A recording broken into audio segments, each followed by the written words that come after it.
Ја слушате програмата Низ Светото Писмо.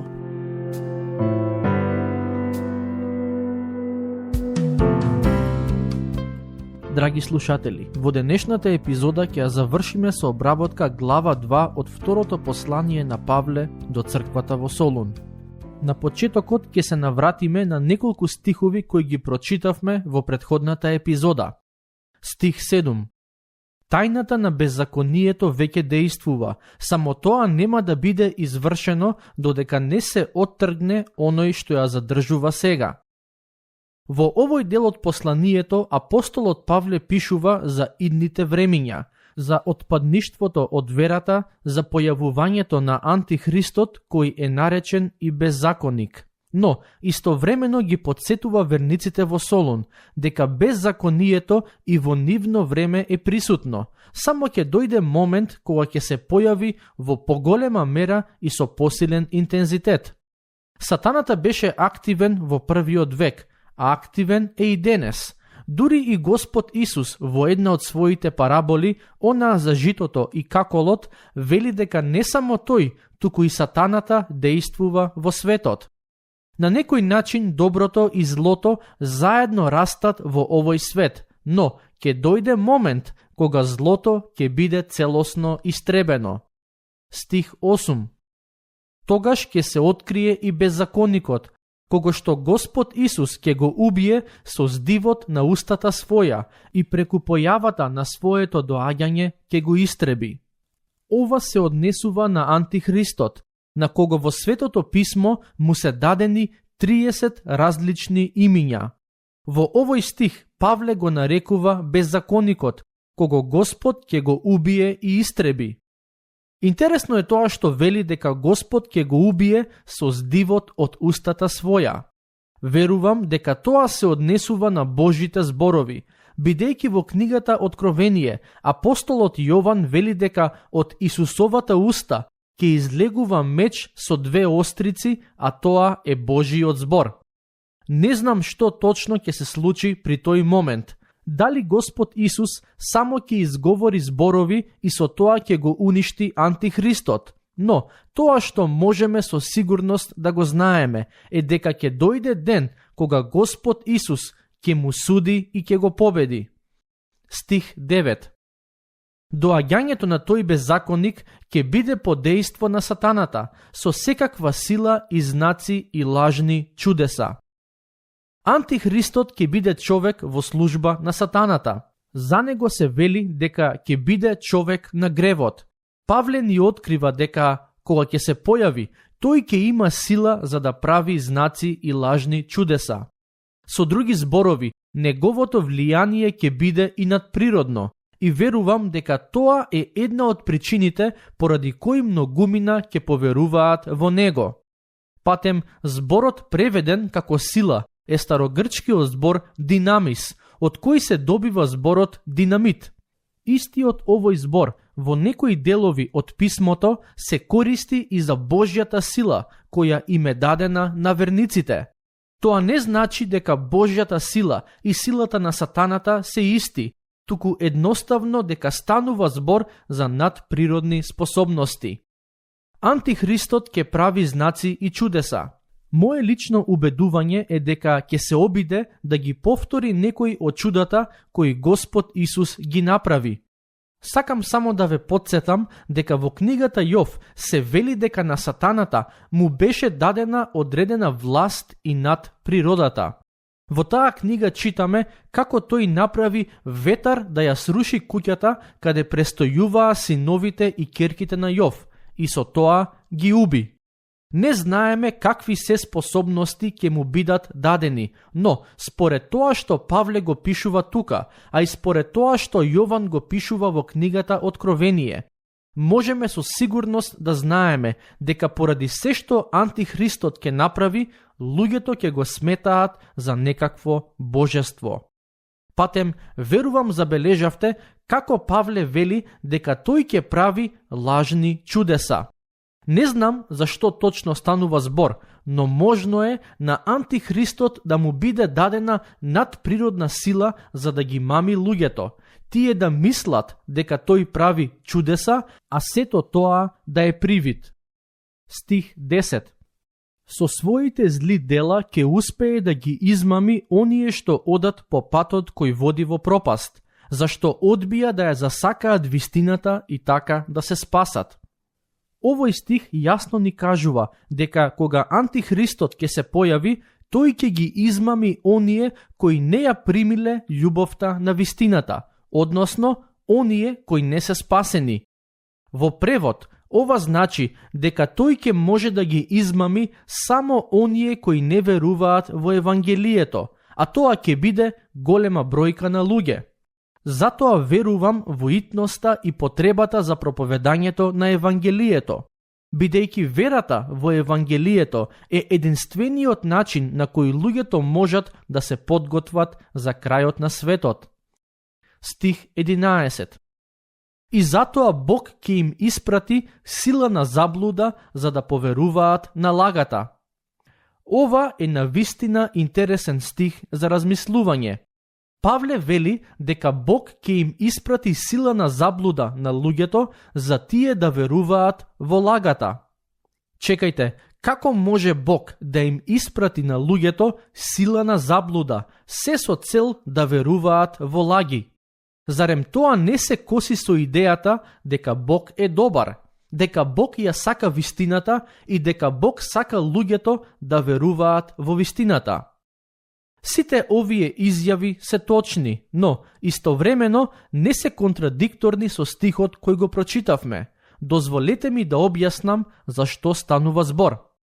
Во Стариот Завет, кога Бог сакаше да ги изведе израелците од Египет, се вели дека Бог го закорави срцето на фараонот, за да не ги пушти израелците. Но, еве што всушност се случи. Срцето на фараонот беше одлучно да не ги пушти израелците, а Бог само направи фараонот да не го промени своето мислење и докрај да остане доследен на тоа што веќе го имаше одлучено.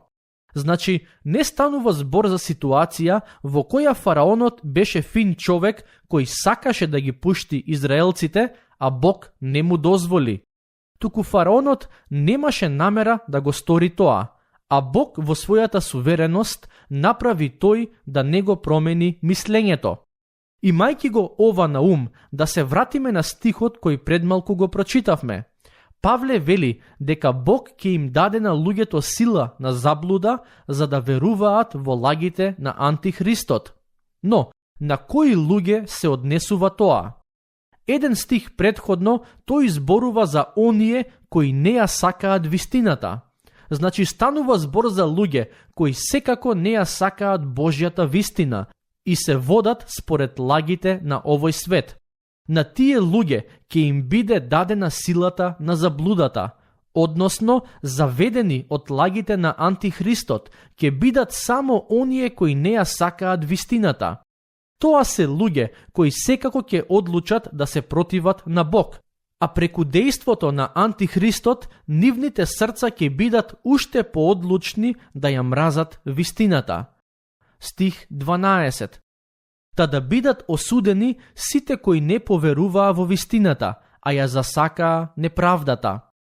Зошто при крајните времења луѓето ќе бидат заведени од антихристот?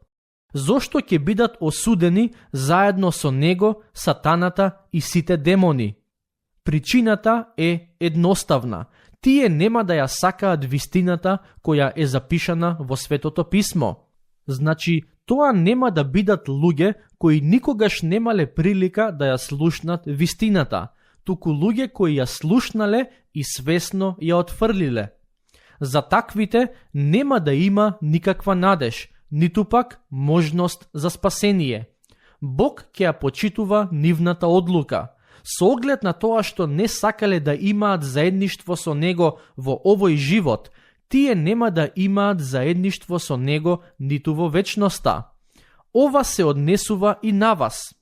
Причината поради која ви ги кажувам овие зборови е затоа што ве сакам и се грижам за вас. Не би сакал да се најдете помеѓу оние кои ја отфрлаат вистината и се измамени од секакви лаги. Преку оваа програма јас се трудам да ја проповедам Божјата вистина, онака како што е откриена во Светото Писмо. Не сакам да им угодувам на луѓето, туку да му угодувам само на Бог. Јас сум Негов служител и имам за цел да ја пренесам Неговата порака. Таа порака гласи дека Бог ве сака и сака да бидете дел од Неговото семејство. Тој сака да ве спаси и да ви даде вечен живот. На вас останува да одлучите дали ќе ја прифатите Неговата подадена рака. Ако не ја прифатите, се позиционирате себе си во ситуација во која сигурно ќе бидете заведени од лаги и измами. Сега доаѓаме до нов дел од оваа книга. Почнувајќи од стих 13, апостолот Павле дава практични совети кои се однесуваат на тоа како христијаните треба да живеат во светло на Христовото доаѓање. Во суштина, тоа што Павле сака да го каже е дека христијаните треба со својот живот да покажат дека го очекуваат Господовото доаѓање. Значи, сето ова за кое тој досега пишуваше не треба само да води кон внатрешна желба за Христос да се врати, туку и кон надворешна побожност. Стихови 13 и 14. Ние пак сме должни да му благодариме на Бога за вас секогаш, возлюбени од Господ браќа, затоа што од почетокот, преку осветувањето од Светиот Дух и преку верата во вистината, Бог ве избра за спасение, кон кое ве повика преку нашето Евангелие, за да ја придобиете славата на нашиот Господ Исус Христос. Мислам дека во овие два стихови ни е даден целиот спектар на човековото спасение. Со други зборови, ова е спасението од А до Ш. Од Божите дела во минатото, па се до Божите благослови во иднината. Немаме доволно време за детално да ги обработиме овие два стихови, но ќе спомнам само неколку делови од нив кои сметам дека се особено важни. Верувам забележавте како Павле им вели на христијаните во Солун дека Бог ги избра за спасение. Во глава 8 од посланието до римјаните, оваа тема се обработува подетално и од доктринален аспект. Таму Павле ја отвара темата со зборовите од стих 28, каде пишува: се оди кон добро за оние кои го сакаат Бог и се повикани според Неговата волја. Доктор Рубен Тореј има кажано дека овој стих е како мека перница за уморното срце. Потоа, во следните два стихови во Римјаните, Павле вели: зашто оние кои однапред ги позна, нив и ги предопредели да бидат сообразени со ликот на неговиот син, та тој да биде првороден меѓу многуте браќа.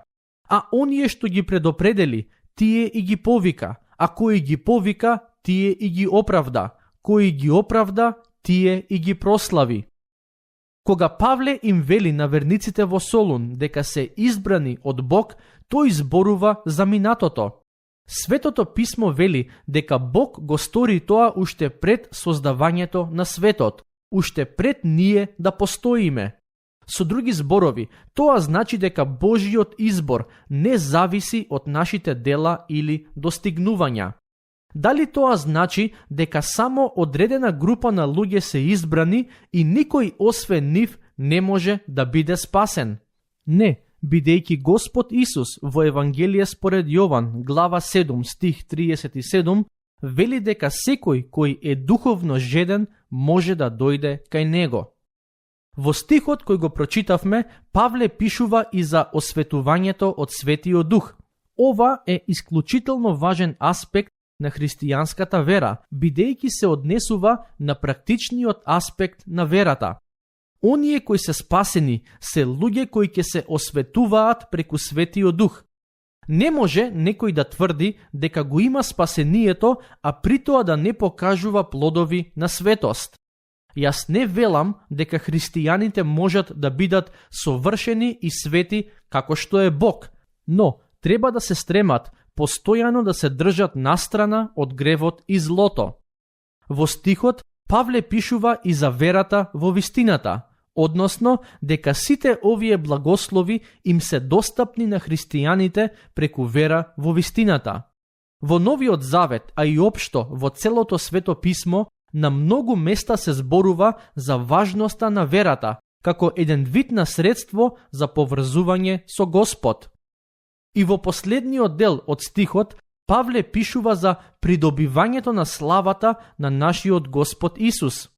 Се зашто апостолот пишуваше досега во овој стих се однесуваше на минатото и сегашноста на христијаните во Солун, но овој последен дел се однесува на иднината.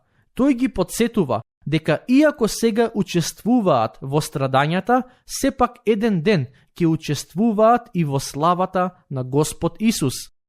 Во послание до Колосјаните, глава 1, стих 27, апостолот Павле пишува: Бог го стори ова, бидејќи сакаше вие што не сте евреи да ја разберете таа прекрасна величествена тајна, дека Христос живее во вас, и заради тоа вие со право се надевате дека ќе имате свој удел во Божјата слава.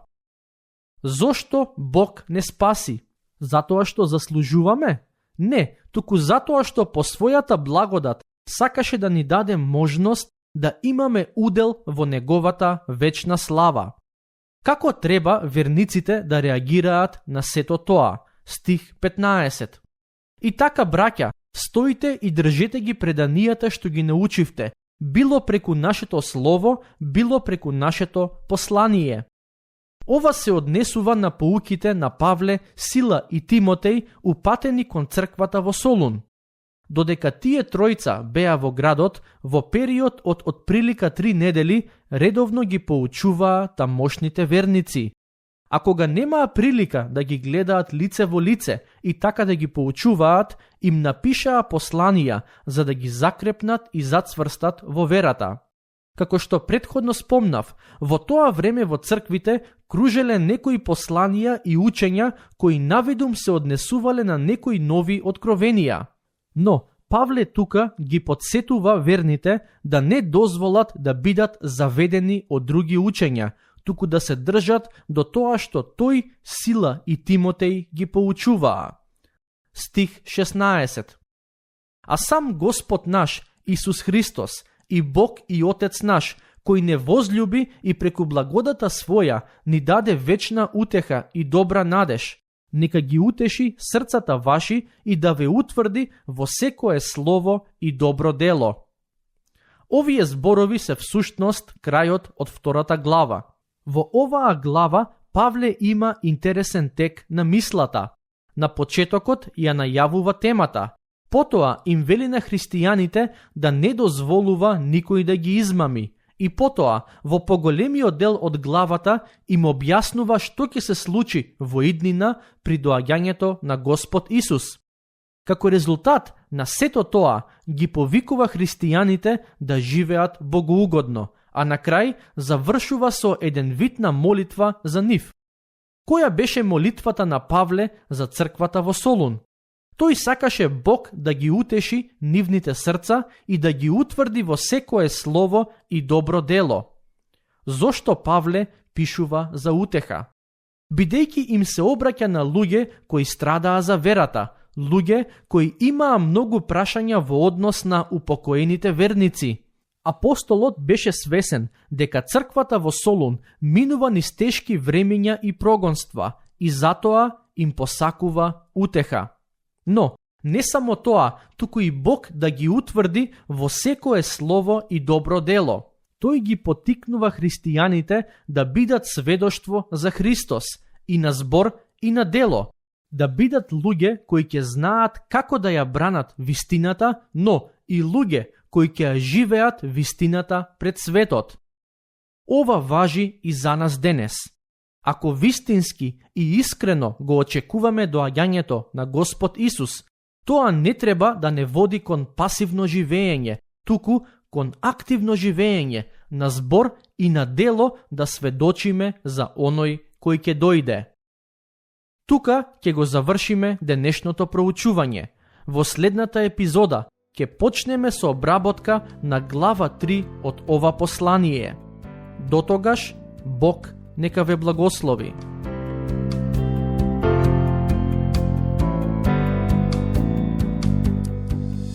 Слушнавте епизода од програмата Низ Светото Писмо.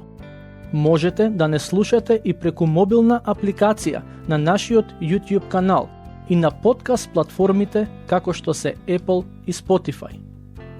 Ако ви се допаѓаат нашите епизоди, споделете ги и препорачајте ги на вашите пријатели. Бидете слободни да ни оставите свој коментар или да ни пишете на нашата имейл адреса nizsvetotopismo@gmail.com. Следете ги нашите страни Низ Светото Писмо на Facebook и Instagram. Епизодите од оваа серија можете да ги најдете и на нашата веб страна ttb.twr.org.